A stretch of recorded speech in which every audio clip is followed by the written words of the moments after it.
In this video, we'll learn how to create the double exposure effect.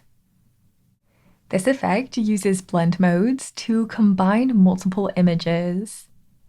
I'll just grab the Place Image tool so we can add our second image on top of our first one.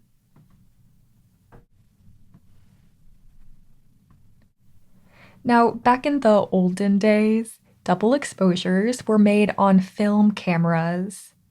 The photographer would take a photo, and then instead of advancing to the next frame of film, they would take another photo on the same frame. This would combine the light from both images onto a single frame of film, allowing multiple photos to be combined together. Now, in Affinity, we can create this effect by using blend modes to combine the light from two images.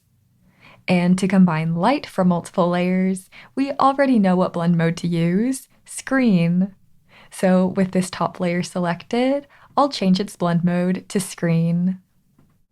Now only the light parts of this image are being revealed on top of our photo, so we can see our subject through it.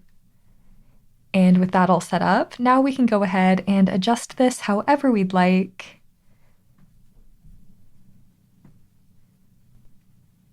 And I think that looks pretty good. Now you can see the before and after of this double exposure. Now I want to share a little tip with you. You can actually change how these layers blend together by using a curves adjustment on the blend layer, just like how we did with the birds earlier in the course. So to change the lighting, I'm going to add a curves adjustment. And then I'll click and drag this on top of our blend layer to make it a child layer. So now this is only affecting our top layer. Because only the light parts of this top image are being revealed, if we make this layer darker, then even less of it will be revealed.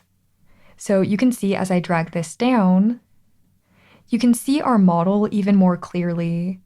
Before she had more of a haze on top of her, but as I lower this down, you can see more of our model's face. And you can darken other parts of the image too. If you want to darken the black point, this will also affect the image, making less of it visible. And you can also darken the white point. This makes the highlights darker, which is pretty nice if you want this to be very subtle. So now we can see the before and after of that curves adjustment. We can see a lot more of our model, but it's still a very nice double exposure.